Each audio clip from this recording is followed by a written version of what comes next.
Welcome, everyone. We'll get started today as people come in. So happy Friday, everyone, and welcome to the What Works series. And this is an idea that Wayne Eckerson had to share expertise from our different consultants here at the Eckerson Group with everyone. And as we work on projects, we have a lot of conversations and go deep into areas of expertise and specific areas within data and analytics.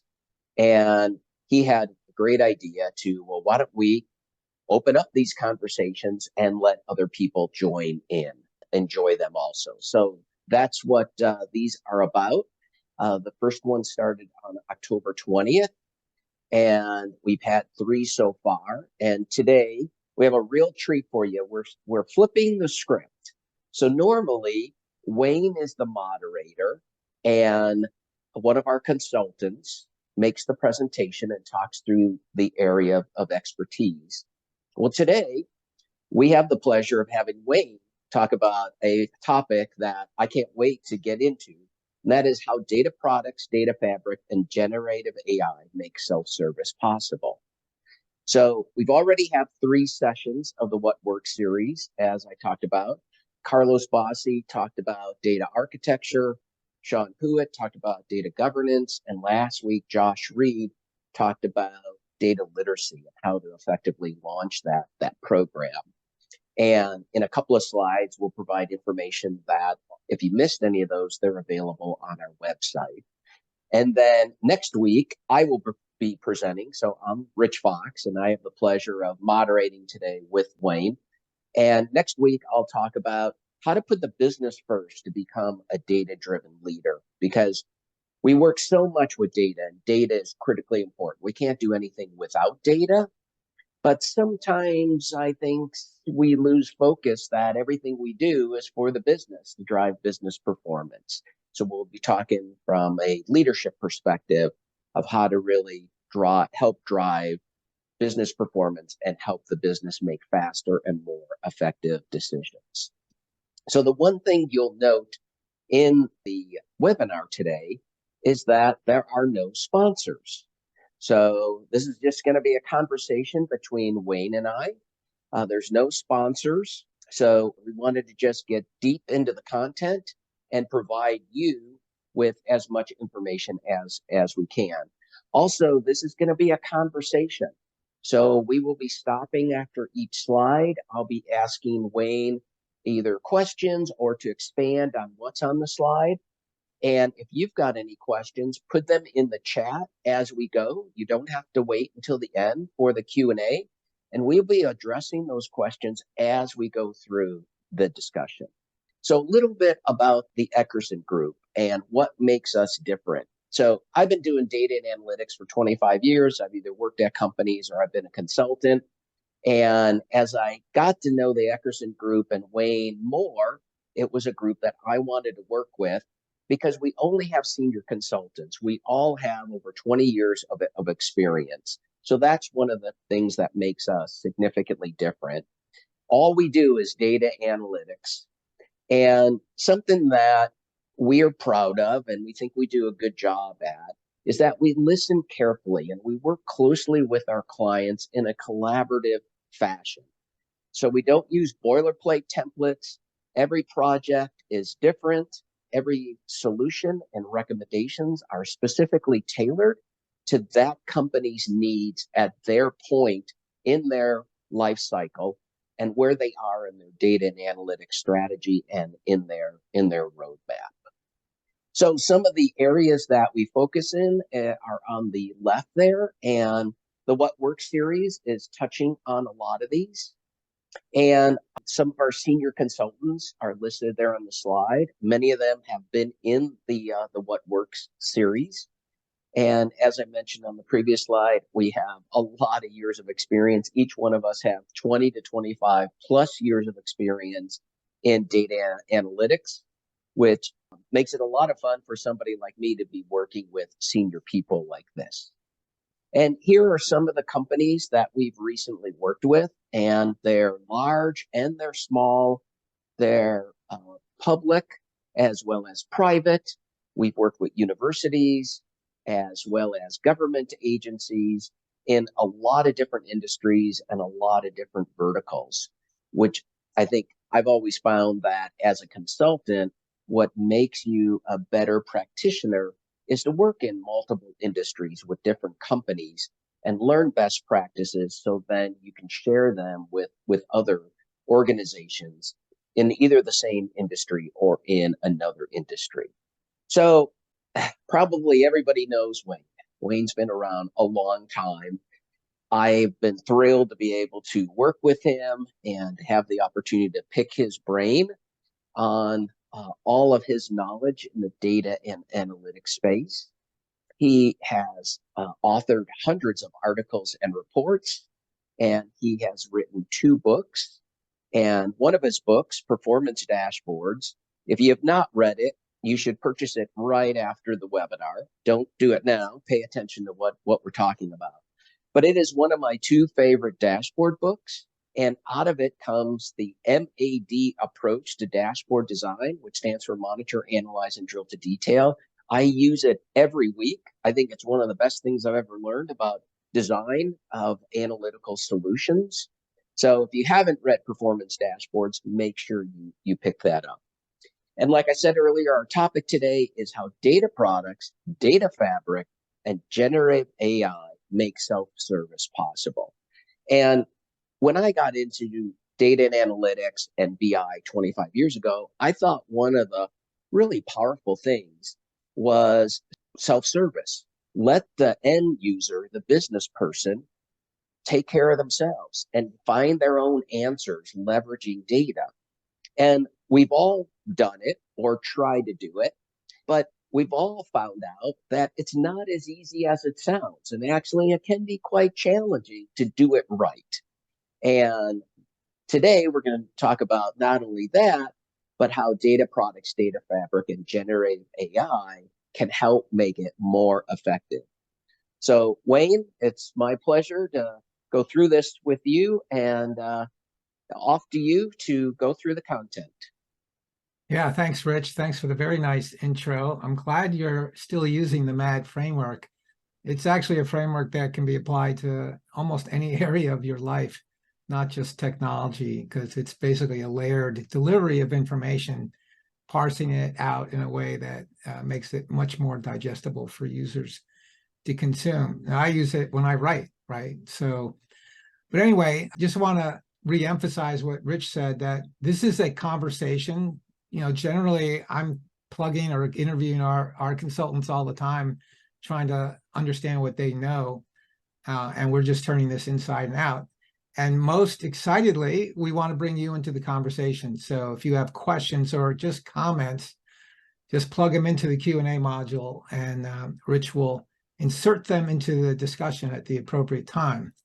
Yes, this is a presentation about self-service. I could go on for days about self-service. I've been studying, researching it for decades now. And yes, it's been, I counted the other day, I started in this space. I discovered business intelligence and data warehousing 30 years ago this year. It's been a long time and a great journey. And you know what? It never stops changing, as you can see from the title of this. And you know, all these technologies, methods, and approaches still keep coming as we're learning to optimize our use of data.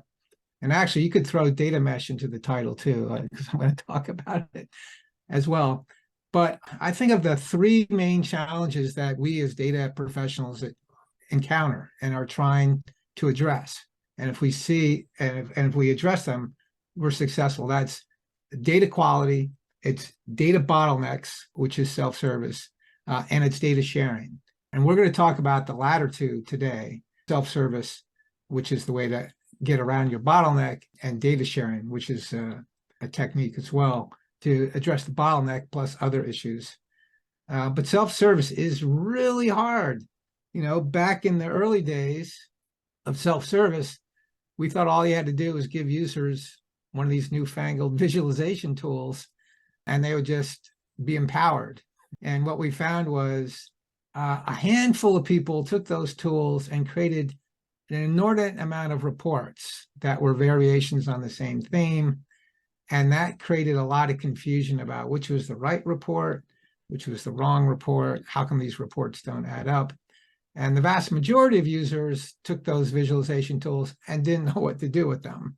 They forgot how to use them in the training because they don't use them enough, and they didn't have time to create their own reports. So in many ways, companies early on, when they did self-service, they made things worse. And what I've discovered over the years is that self-service is actually really hard because it's the culmination of everything else you do other than give users tools. So in our consulting practice, we really help users figure out how to do self-service. Really, that's one of the ultimate goals: data quality, self-service, and data sharing. Those are the biggest pain points if you're not doing them right. So we find you got to have the right operating model to do self-service. You have to have the right data architecture. You have to have the right data governance, most importantly. You have to have the right data literacy.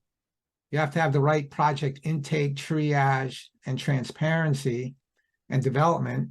And then once you do all those things right, then you can give users tools, and that each type of user needs a different type of tool to do the type of self-service that they want and need to do. And once you do that, then you have a chance of getting self-service right. And by the way, if you're just doing self-service analytics, it's going to fail. You need governance around self-service, or else you just have chaos, right? So this is kind of like the conclusion right at the beginning. We're going to talk a lot about technologies today, and all these technologies can assist with self-service, but frankly, they're not going to move the needle much unless you do all these other things right. Yeah, so Wayne, the interesting thing about this slide is, as you mentioned, many of us think if you go out and buy the right tool and you give it people, it's sort of like if you build it, they will come. Everyone's going to jump on the bandwagon and start to use it, and you've created self-service. So I find it interesting that the right tools is the last thing on your list. Yeah, it is the last thing, because but and one reason is because everybody puts it as the first thing and they don't ever do the other things. So yes, I put it as the last thing. Now, there are certain people out there, your power users, who could really benefit from a good self-service analytics tool if it's governed, right? Otherwise, they're just going to wreak chaos on your organization. Okay, let's move on. So let's talk about generative AI and its impact on governed self-service. So as I said, I've been in this industry for 30 years and spent a lot of time talking to the software vendors in this space. And really the quest for the last 30 years for many of them is, well, if we could just make BI tools easier to use, we'll get wider adoption and we'll make more money, and the users will be happy and empowered, and all will be well in the data world. So unfortunately, it's not quite happened that way. This kind of is an evolution of the industry at a very high level. And these first three eras of BI, in 1995, we came out with desktop reporting and OLAP tools. Remember those? That morphed into web-based BI tools, which morphed into these visual analysis tools like Power BI and Tableau. And I would call all of those primarily power users tools. Now, the outputs of those things would be consumed by what I would call casual users, but they're not really tools geared to the average professional, business professional. And that's why adoption of BI tools was always low, like 20% or so. Now, in the last 10 years or so, we've started to introduce tools for casual users. Around 2015, we started to see the advent of search-based BI tools like ThoughtSpot, right, where you just present users with a keyword search bar, and then they could generate ad hoc queries from there and build out dashboards. Really pretty cool. Still, in the end, requires a little bit more knowledge than even some business users wanted. We've also seen the emergence of another big submarket in BI, which is embedded BI tools. And some BI vendors like Sisense have actually pivoted completely to focus entirely on that market. So just using their tools to embed analytics into other applications and portals. And that really is a great way to bring analytics to the masses because people don't even know they're using a BI tool at that point. They're just using the output and it's placed, right in the workflow of, what they do to do their job. And they don't have to toggle between their operational application and their analytic application. So I think that those two things are real advanced for casual users. And now today, with the advent of generative AI, I think we're approaching a new realm. And I'm calling this conversational BI. And I do think it has the potential to transform how we've done BI for the last 30 years. So we've got two great questions that have come in. So the first one from Sam is, what is the most successful self-service program you've seen and why? That's a trick question because as a consultant, you don't get brought in to see the best ones. You always get brought in to fix things that have gone out of control. Certainly if you look at any of the digital native companies, the Googles of the world, the Netflixes of the world, the LinkedIns and stuff, they have a Facebook, they do this right. They're an algorithm first organization, a data first organization. They've standardized their core metrics and everyone understands what those metrics are. They put them centrally so people can understand what they are and leverage the SQL behind those automatically. Yeah, it's companies that really have data as part of their product typically are much more advanced in this area because they have much more motivation to do it. And a lot of times they don't have a lot of legacy baggage to carry around. So, and their use of analytics and their use of data is one reason why these tech companies have been so successful. You could say they're really data and analytics companies masquerading as a retailer like Amazon, right? Or an entertainment company like Netflix. But if you go inside, open up the hood, they're really data and analytics companies first, right? So they put data first and they put analytics first by enough resources and people and technology to make that data easy to find, easy to access, trustworthy, and impactful in the end. Well, and adding on to that, the one thing I've learned from you, Wayne, and you say it very often, is one size does not fit all. And on projects, we will identify personas of end users and then tailor and customize the self-service and data analytics needs to that persona. Yeah, that's very important. I've had that kind of the power user, casual user framework, and then two sub roles within each for 20 years. And now I see that most companies have these classifications, which is great, or personas even that fleshes out those roles even more. But what I do find that most companies don't have, at least the ones that we go into, is I ask them, well, who are the power users out there in your organization? Because I think any data strategy really needs to start with those people because they're the biggest users and consumers. You make them happy, they'll be your biggest champions.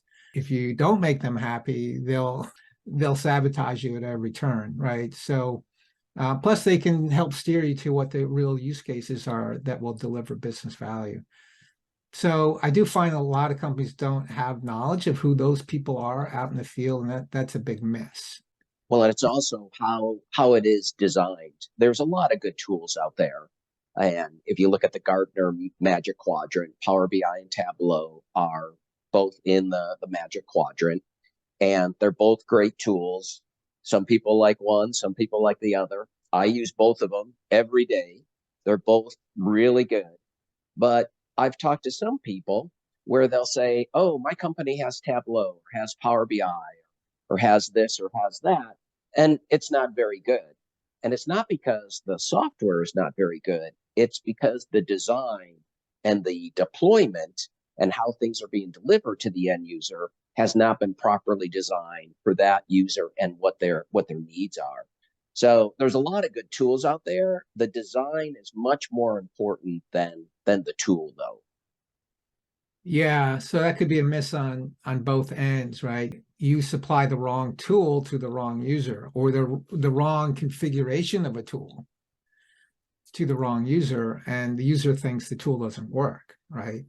At the same time, you can provide the right configuration of a tool with the right number of features and functions to a user, and they can't use it, and they say the tool doesn't work. But in that case, it's because they haven't learned what they need to learn to use the tool productively.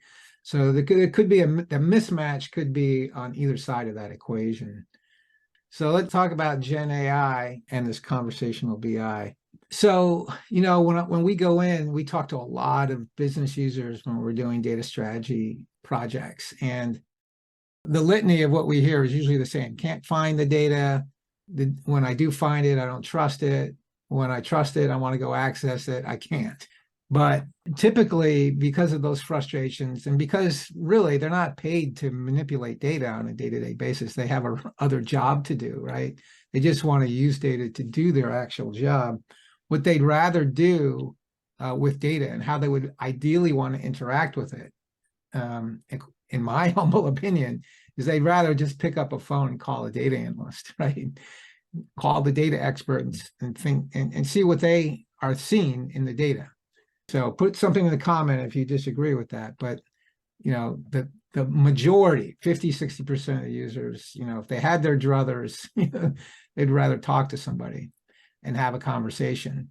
And this is an interesting opening for generative AI, because ultimately with ChatGPT, and I'm sure all of you have used it, you can actually now have a conversation with an intelligent bot who remembers the context of the questions from one question to the next, and has this incredible amount of essentially memory gleaned from all these documents that they've been trained on the internet to answer questions in a pretty reasonable manner, although you do have to fact check everything. When I use ChatGPT, I use it really to stimulate new ideas. I see what it generates, like, oh, that looks pretty good. By the time I finish manipulating it, there's nothing in there from ChatGPT, but at least it got me going, right? So I think, generative AI for the casual user is going to be like a robo analyst, right? Not a real flesh and blood analyst, but the next best thing. Like, I can go ask this bot anything, and it's going to give me an answer, and hopefully an accurate one, but that's a whole nother discussion. But generative AI is not just for casual users or transformative for casual users. It's also perhaps even more transformative for power users. And there, I think there's three kind of roles for generative AI. One is a code whisperer. We're seeing that these tools can actually generate code, document code, optimize code, and debug code. Pretty cool. I'm also calling this a data grunt because, for a data steward, they can fill in hundreds or thousands of fields or descriptions of tables and columns, column names, table names automatically. You're going to want to check them at some point. But even ChatGPT can evaluate the accuracy of the descriptions and labels it's put in. So it can actually prioritize them from high quality, moderate quality, low quality to help you do the check-in faster. So that kind of data grunt work can take can be a huge time saver for data stewards. And then perhaps the most promising one is the co-pilot. When you're starting to do something that you've never done before, it can really get you started. Like I said, in my experience, if I'm trying to come up with a completely new idea or new title or topic for a webinar, I might turn to ChatGPT to get me started.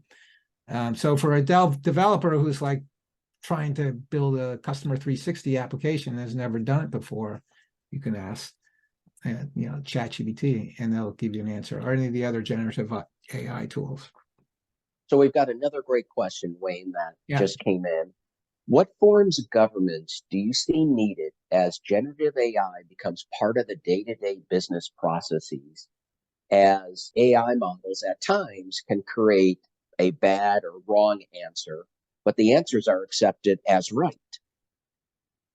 Yeah, no, that's a real danger, obviously, of this whole technology, its ability to hallucinate. So we're actually doing a lot of research at Eckerson Group on the research side of our business into how companies are you are applying specific types of data, their own data in essence, to these algorithms so that they can improve and guarantee the accuracy of the output.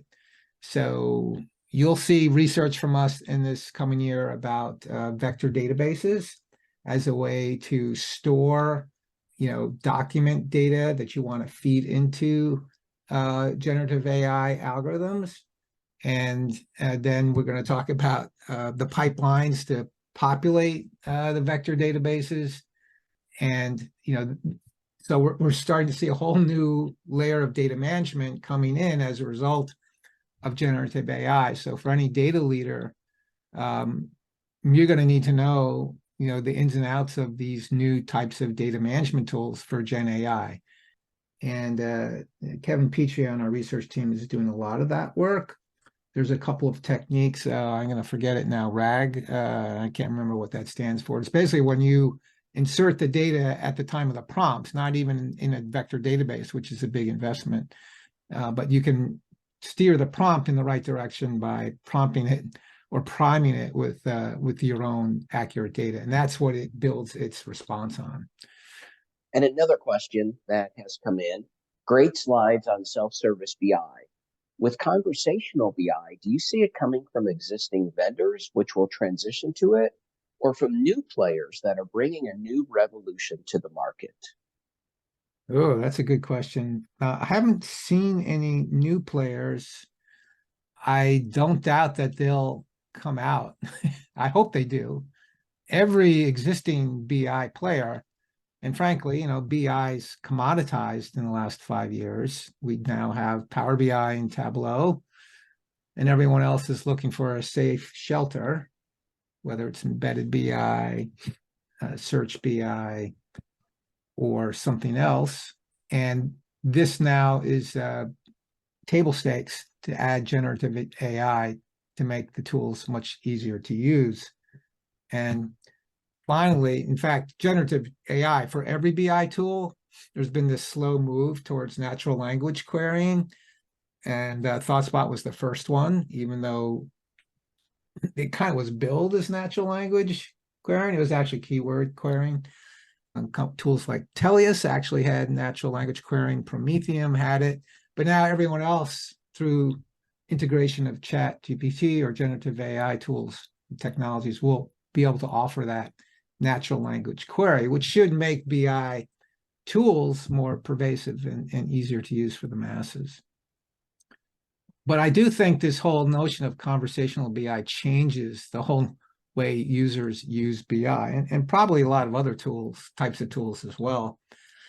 So in the end, users are going to interact with the AI bot rather than the BI tool to do anything, not just issue a query, but to activate any functionality in the BI tool as well. Like, I want to share this document with Joe, via Slack.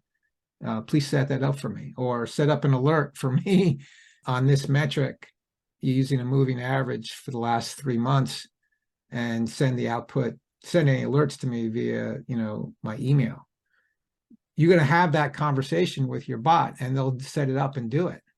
So it's not just getting insights from the BI tools that you'll be doing with these conversational days. You will never have to be trained on the tool again, and you'll be able to leverage all of its functionality. And that, I think, is impressive. I think that one thing that's held these tools back is, like any software tool, they're overstuffed with too much functionality, and users never use, even 20% of it. But now they can just take guesses and say, hey, can you do this for me? Can you create a dashboard that looks just like the dashboard I'm looking at, but, uses this as a dimension? And can you highlight this metric? You can just have those conversations and it will happen. So I think ultimately what happens here is that BI tool recedes into the background. And I don't think that's a bad thing, because I think most people want to have those conversations.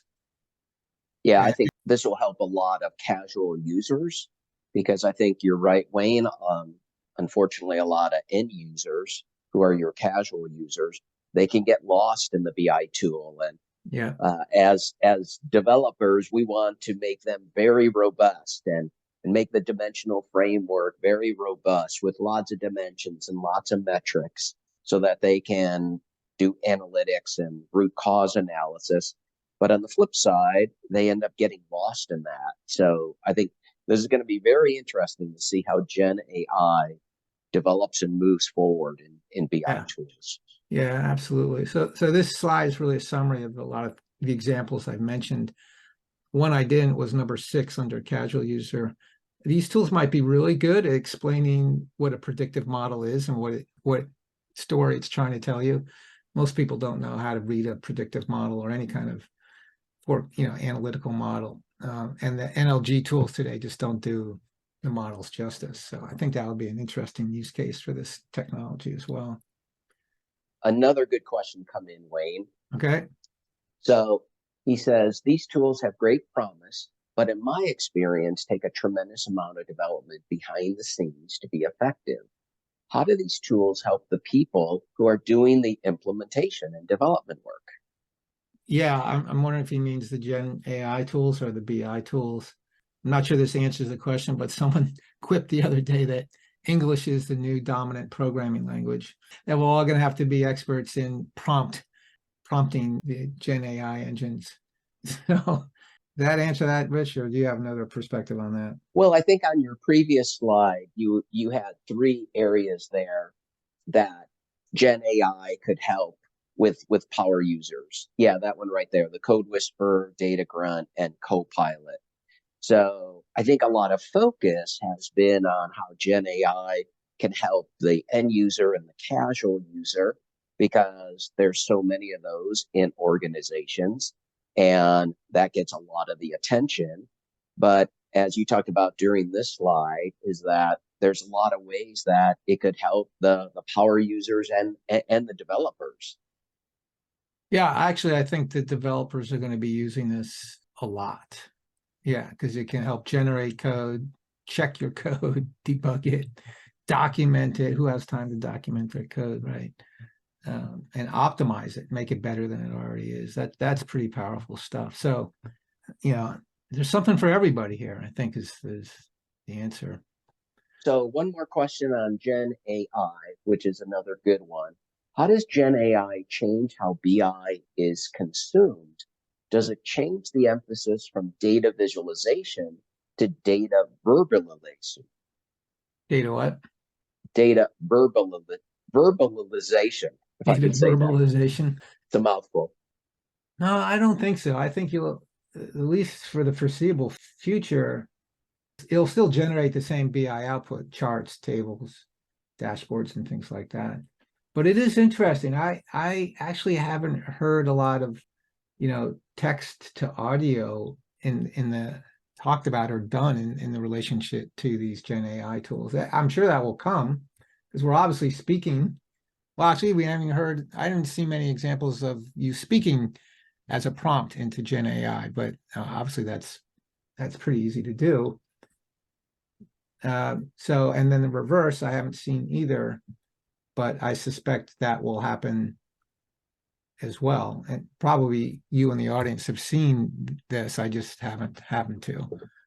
I've seen it. Yeah, I would agree. I mean, Tableau has Ask Data. Power BI has the ability to do similar, to ask questions.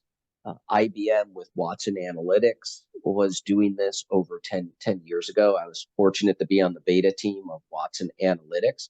But in all of those different solutions, even though you're asking a question using English and words, the result is not an answer in words, it's a visualization, and Yeah. sometimes multiple visualizations. And then you Yeah. can pick and choose which one is answering your question the best, or maybe Right. it's a combination of them.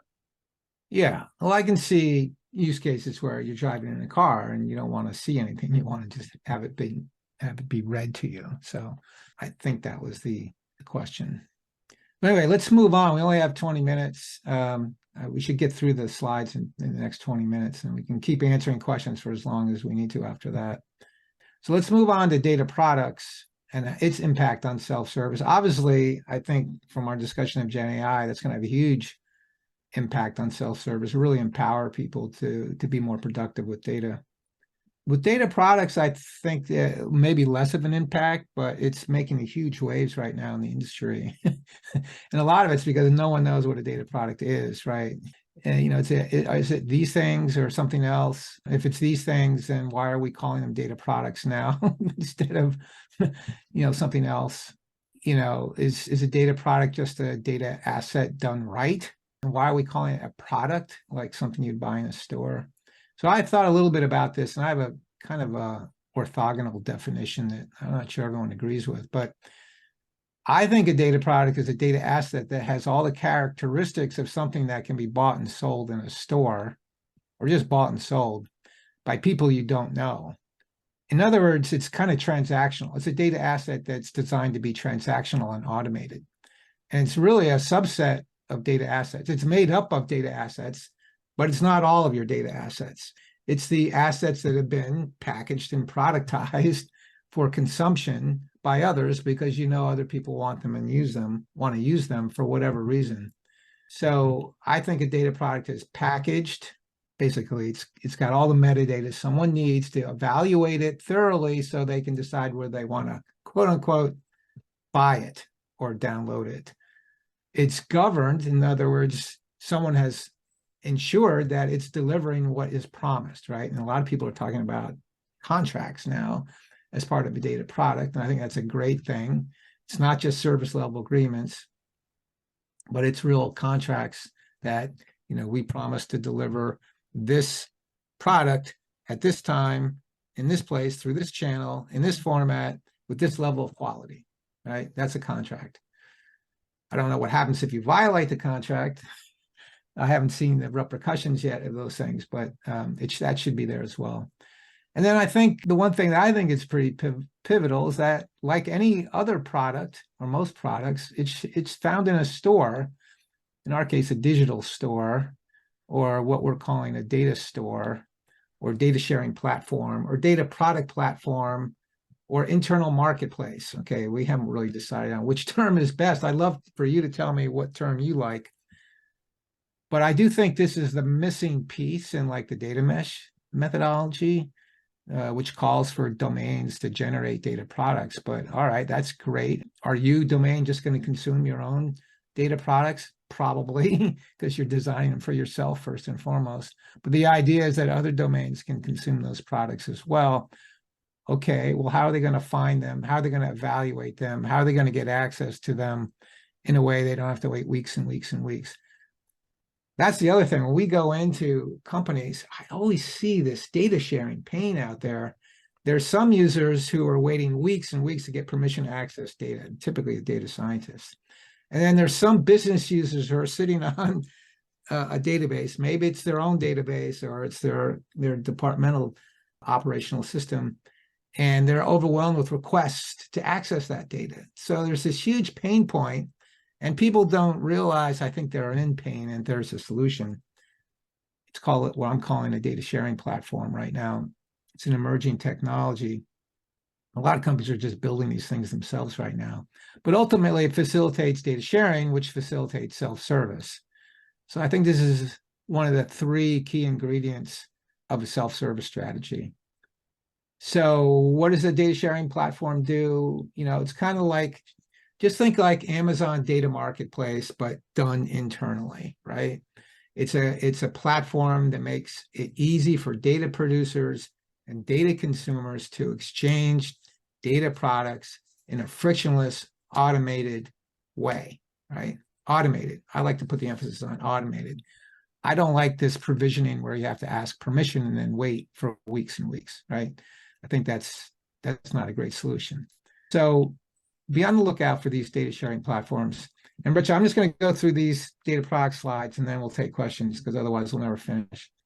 In terms of packaging, how are you going to evaluate whether a product is right for you is if it doesn't have all the metadata. So typically metadata is generated when you create the asset, like these types of characteristics here. If it's put in a data catalog, it takes on other characteristics like who's using it, what tags have been applied to it by the steward, what's its quality rating, related assets, maybe it's been certified. Maybe it's got ratings and reviews, all that good stuff. And then when you put it into a data store or marketplace, it's going to have some other information too. Like the big one is version number, subscription options, distribution options. Where do you want it delivered, when, and how? Terms of service and use, like how can you use this data product and how can you not use it? Maybe you can only use it on the platform. Maybe you can only use it for 3 months.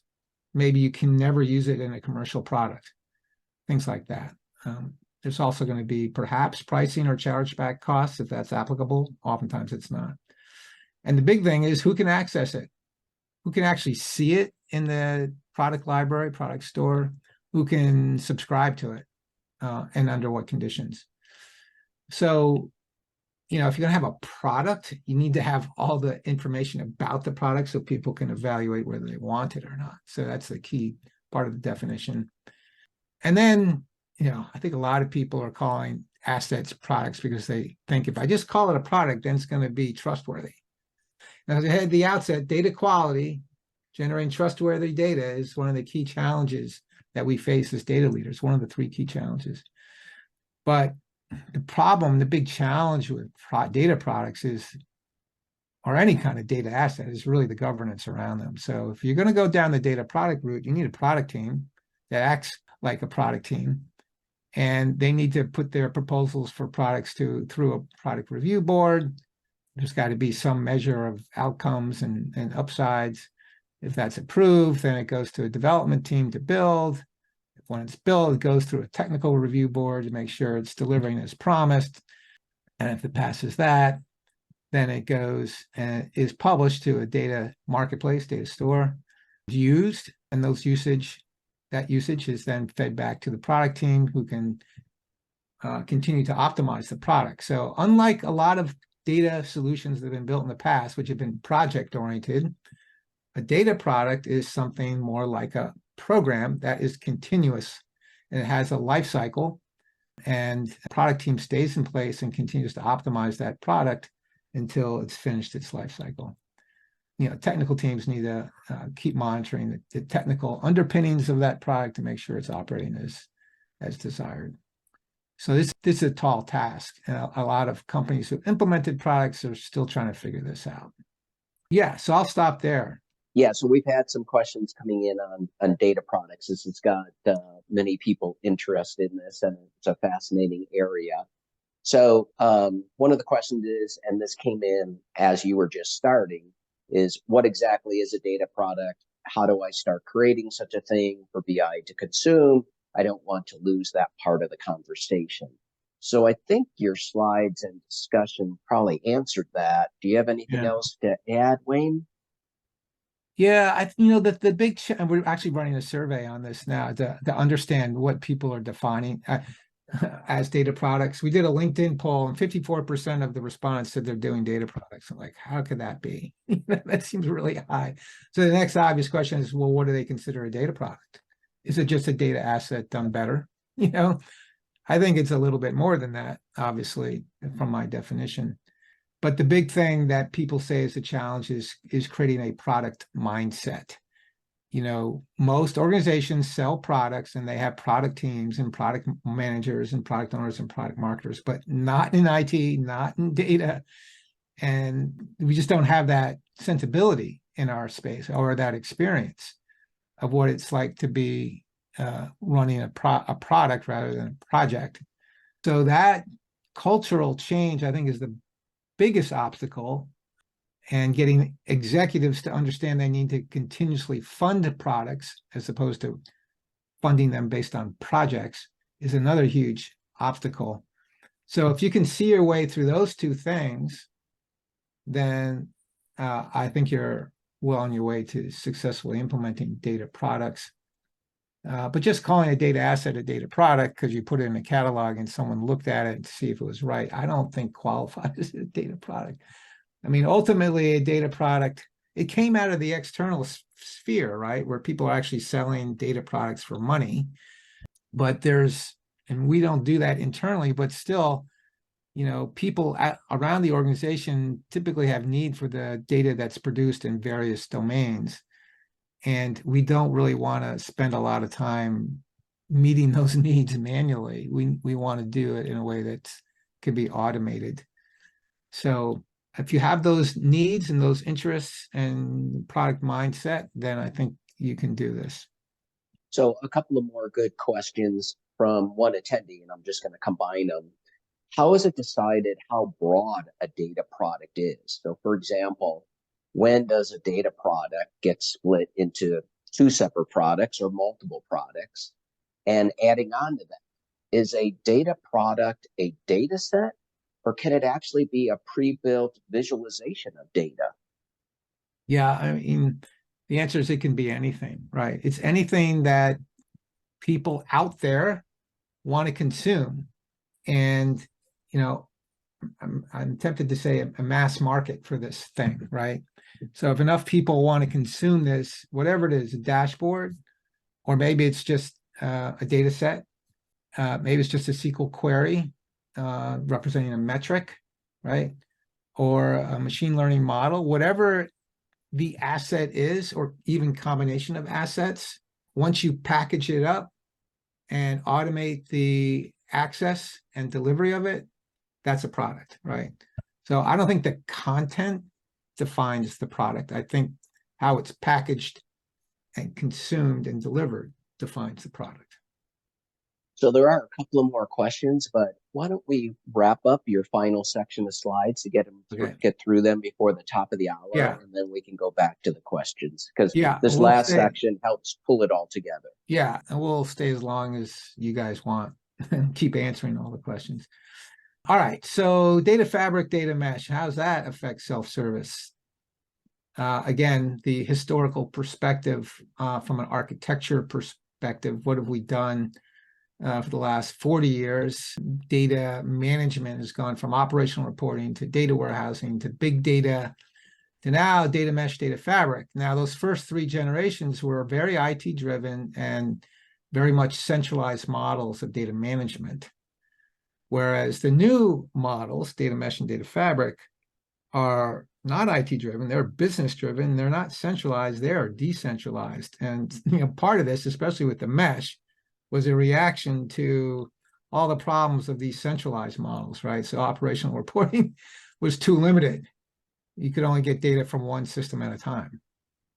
Data warehousing is too monolithic, too slow, too costly, not agile enough to meet business user needs. No one wants to wait in the business for more than a day or two, let alone weeks or months or years to get access to the data, to have it modeled and delivered in the form that they can consume.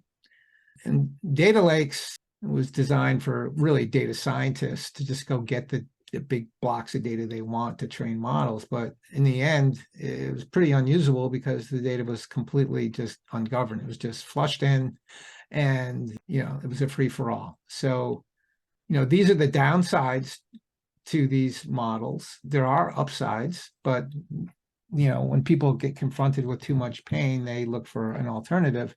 The data mesh is certainly a reaction to the data warehousing and data lakes. And the idea there was to push out the responsibility for managing and generating data to the business domains who are closer to the data. But, like any of these things, there's going to be a real pain point that these tools generate that will cause people to second guess their implementation of them. And of course, I can already guess what those are, but I'll leave that to your imagination for the moment. So the goodness of these approaches are, data fabric is a distributed data architecture.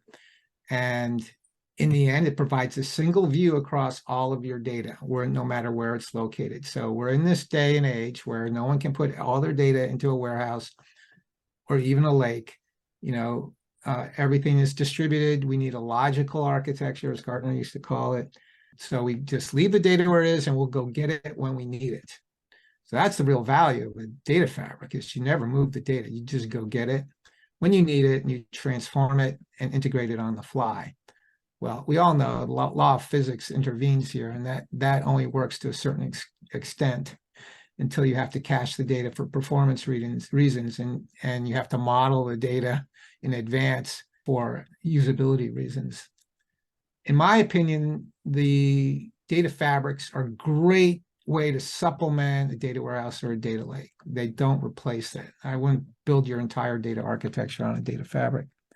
What it's really good for is it injects agility into a centralized architecture, because that's the problem with those architectures. They get bogged down. They fall too far behind the business needs. And if you can give your power users a data fabric-based tool, like Denodo or Prometheum or Starburst, they're going to be a lot better off. They're going to be happy, and they're going to be able to service their customers more quickly. Of course, governance is a huge issue with the data fabric, as with the data mesh. Now, the data mesh is actually more of a distributed business architecture, where the goal is to shift data and development out to business domains, make them responsible. And really, in the purest data mesh methodology, there are no data warehouses, there are no data lakes, and there's hardly any central IT or data team. Everything's done out in the domains, which I don't think is a viable long-term solution, which we'll get to in a second. So the data mesh really tries to blow up the centralized architecture, move to a completely decentralized architecture. And it takes its cue from software engineering and object-oriented programming. So it's trying to treat data like object-oriented code, which there's some interesting ideas there. I don't think it's going to completely pan out the way they envision, at least the purists. Everyone I know is implementing a data mesh is doing it in kind of a hybrid fashion. And of course, the missing ingredient to a data mesh is that data store, as we talked about earlier, or data marketplace. So that should be the fifth component of a data mesh. So I do think the mesh and fabric are key components of self-service. They do offer decentralized approaches that address issues of organization, governance, and architecture. As I said, the fabric injects agility. The mesh empowers the domains to do more of their own data management, and data generation, and data consumption. But I will think by themselves, this is not a viable solution. Anyone I know who's implementing data mesh has a very strong centralized data platform and data team that's orchestrating all the components that are generated in a distributed fashion. There's a central data platform, there's a central data governance program that ensures collaboration among all the domains. There's a data sharing platform, the data store, and then all importantly, there are data standards and analytic standards that all the domains need to adhere to ensure that what the domains generate actually can fit together and reconcile at some point and not just create chaos.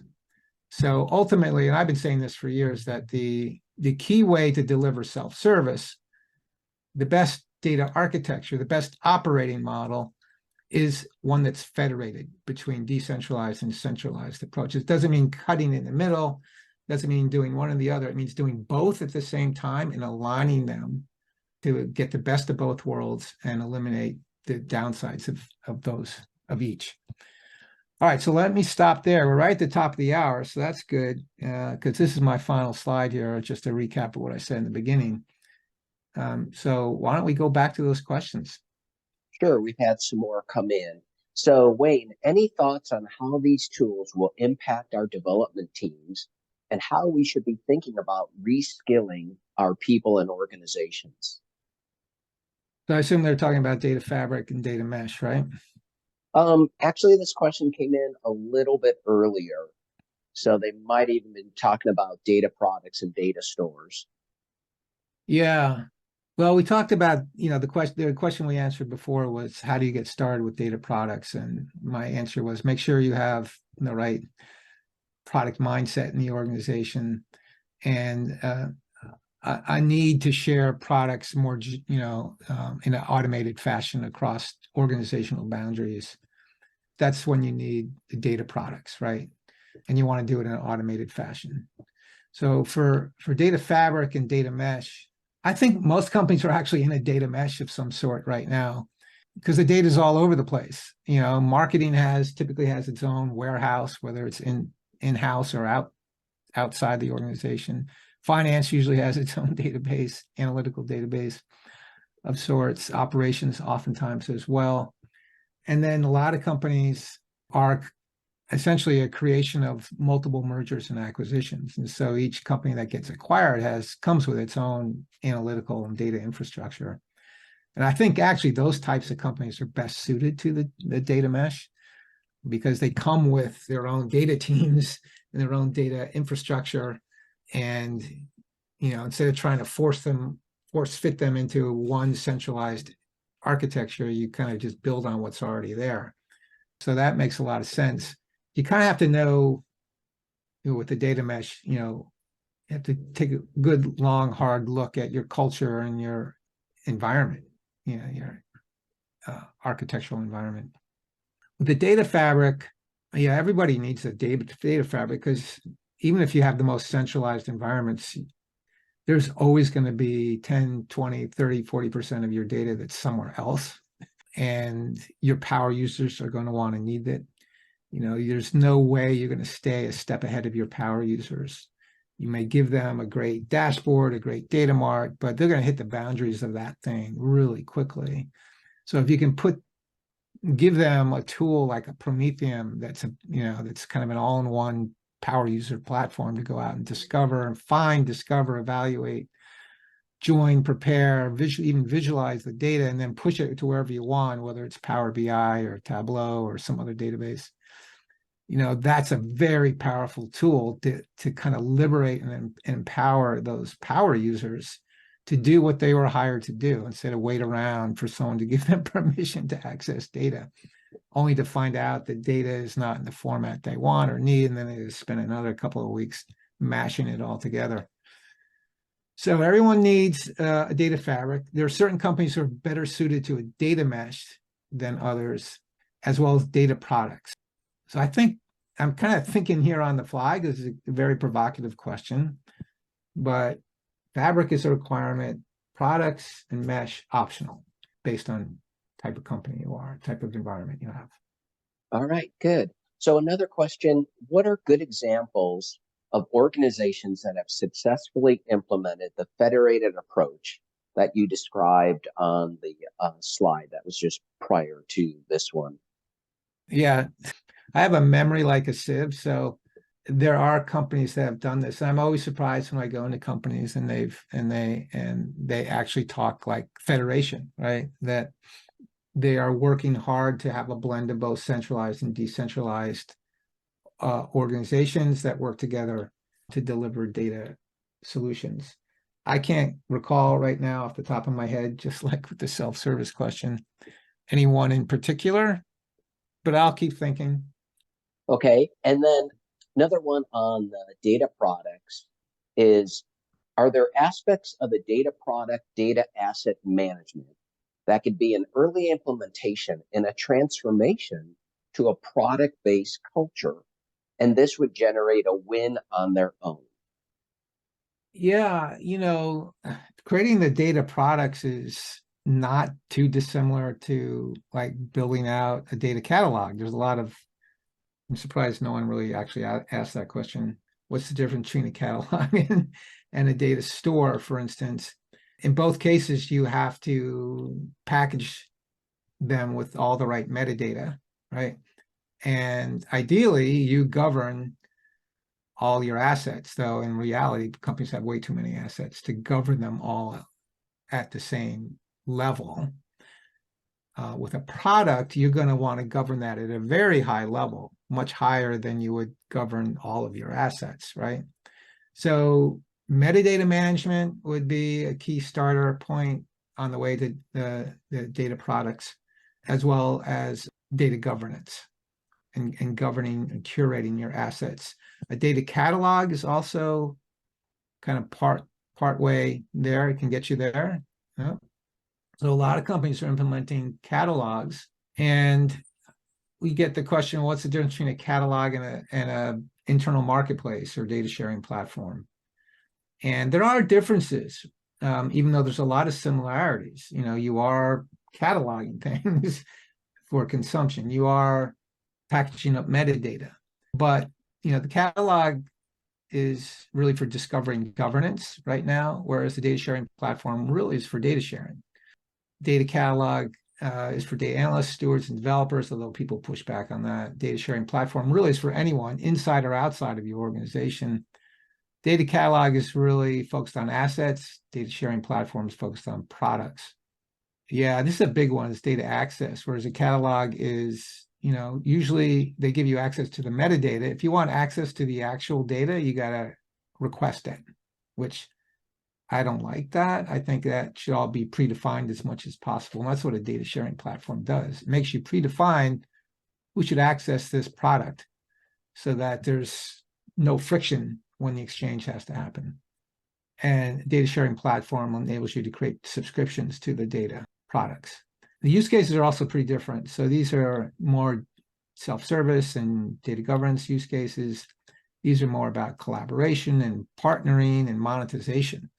So I keep waiting for data catalog companies to come out with data sharing platforms, just kind of flip the switch and enable people to exchange products. And some are, they're more than halfway there. And I expect more catalogs will transform themselves into data sharing platforms in the future. So another question from Christy, what are some other tools beyond Prometheum for creating a data fabric for a small organization, moving from a single centralized operational system to a decentralized environment with 4 to 5 main operational applications? Yeah, so the typical data fabric tools, they're data virtualization tools. And a lot of them now run on Trino, which is an open source tool. So it's Dremio, Starburst, Denodo. TIBCO has one that they bought. What was that company? I should know. And then Prometheum. All of them but Prometheum are kind of general purpose data virtualization tools. It can be used for a lot of different use cases. Prometheum is definitely, it's kind of a blend of a catalog and a virtualization tool. So it's really geared more to that self-service and self-sufficiency power user. But those are the primary tools. What about Nextflow, Wayne? Nextflow. Nextflow is a data pipelining tool that now is moving into the data products market because it's, at the end of a pipeline, you're essentially generating a product, right? So if you can wrap that output of your pipeline with metadata and then publish it into a library or stored catalog, you have a data product essentially. So I think a lot of different vendors are coming at the data marketplace from a different perspective: data pipelining, data cataloging, self-service. It'll be interesting to see which vendors, come to dominate this in the next 5 to 7 years. And then a follow-up from Christy, TIBCO - what is Spotfire? Well, Spotfire is like Tableau, right? And what's interesting about the Tableaus and Spotfires of the world, Power BI, is that people try to do data fabric stuff using those tools. They try to use the tools to go out and grab data from multiple places, which you can do. It's just not very easy. And you would be better served to take a tool like Prometheum, which is much easier to go find the data, evaluate it, and then move it to wherever you want it to go, and then use it within Power BI and Tableau, and use those tools really for visualization and analysis, which is what they're best at, not data access and data management. And then with respect to enforcement of data contracts, when a contract governs data acquired from an outside source, why not exercise warranty claims when a violation occurs? And this routinely occurs for other types of purchase products. Yeah, there's got to be some teeth to it, the contracts, right? So that would make a lot of sense. I just haven't seen that yet implemented. I've seen people set up the mechanisms to track whether something has violated the contract. I just haven't seen what the punishment is, right? So I think that makes a lot of sense. And then, as he says, more of a comment from Brad than a question, but a really good point here is that as we start to create these data products, and maybe they're pieces of different analytical solutions or visualizations or whatnot, we have the chance that we could create a significant number of products. He uses the word unimaginable number of products throughout the company. And actually, it just creates another issue rather than trying to solve for something. Yeah, proliferation of products. Well, by definition, a product should go through an approval cycle, right? To see if it's needed, if it's going to generate a return, it's got a target audience. But we are seeing in these emergent data sharing platforms the ability to take products and then kind of mash them together to create a derivative product. So what Brad's talking about could certainly happen, and you could start to propagate things. But in some ways, isn't that a good thing if these things are all built on governed, curated components? In fact, a lot of the data product discussion comes from developers who are eager to get their hands on these trustworthy, reusable building blocks of code or components, right? And some people call those data products, and they can be data products if they just pass through the workflow that I mentioned. And we just want to keep reassembling those into higher level products. So I think in some ways, in the data product world, propagation of data products is a really good thing. It's kind of what you aspire to. And I don't think that will get out of control, but the propagation of new products needs to be put through a governance cycle. And until it does, it needs to be shared to an audience of one, for instance, right? Well, and Brad just added another comment, which is a really good one and very important point, that yes, this will work if you have the resources and discipline to perform the governance as you have mentioned. Yeah, it's all about the governance. I mean, heck, we've been terrible about applying governance for the last 30 years. So it's kind of wishful thinking to think that we'll be able to do it any better in this era of data products. But that's the goal. And I think, you put warranty claims on things, and, especially if this all gets very clear when you start talking about the organizational boundary being internal versus external, right? Internal, we can get really sloppy. But once you start crossing the border between your organization and another and sharing those data products that way, then there has to be discipline around the delivery of those data products, the formation, the definition, and the governance of those data products. So how can we take that mindset and that process and move it internal? Because internally, we're still crossing organizational boundaries, but we just don't seem to take them as seriously as when we're crossing external boundaries. So back to Gen AI, a question that came in earlier that we didn't have time to address. So can Gen AI be developed to test and identify its own hallucinations? Or is this something being researched? Yeah, I've seen an example of how Gen AI is actually evaluating, as I mentioned, the quality of its own descriptions that it created in a data catalog for different assets, right? And I'm not sure how that actually was done. So I'm not going to comment much further, but I know it's being done.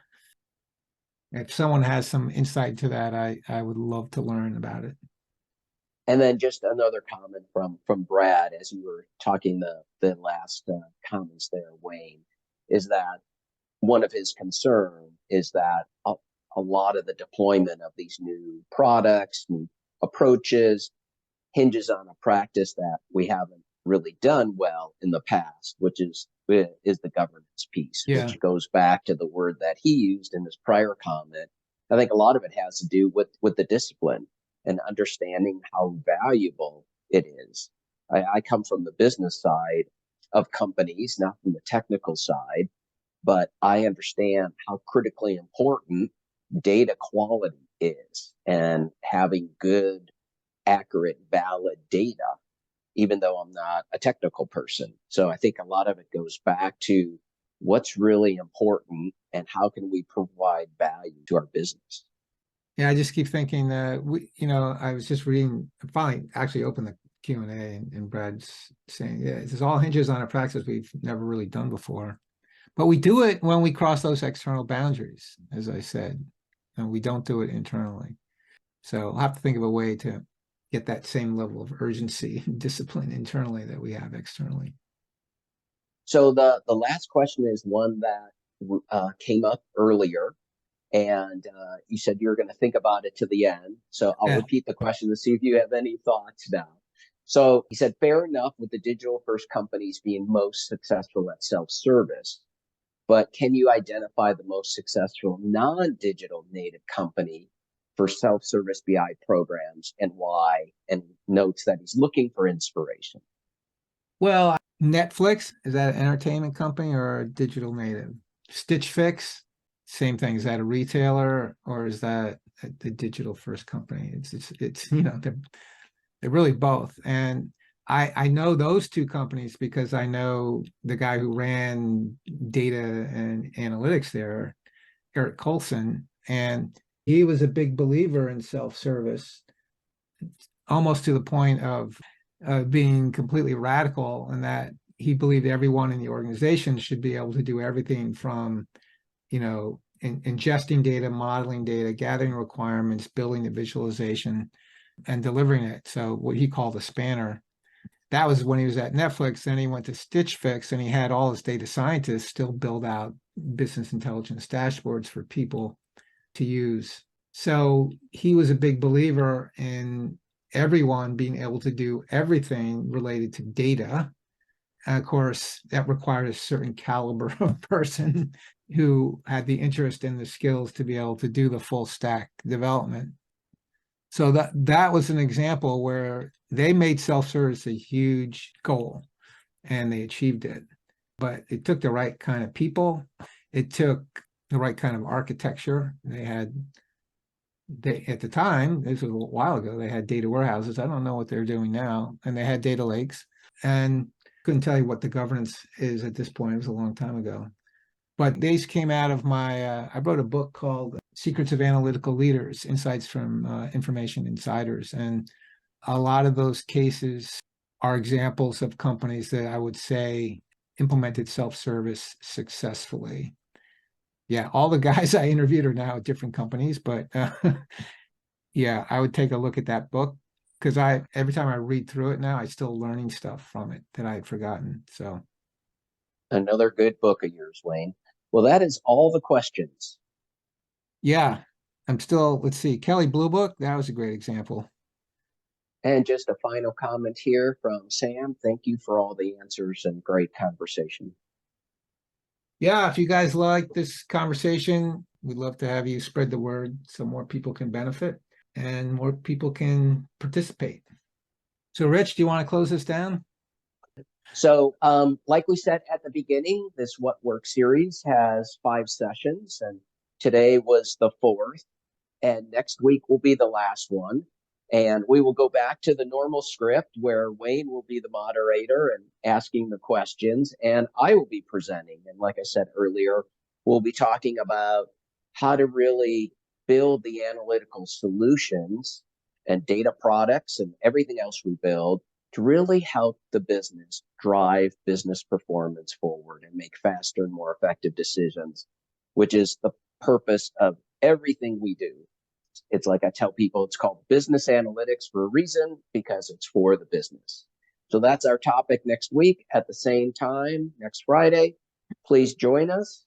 And like we said at the beginning, if you missed any of the earlier sessions, they are available on our website.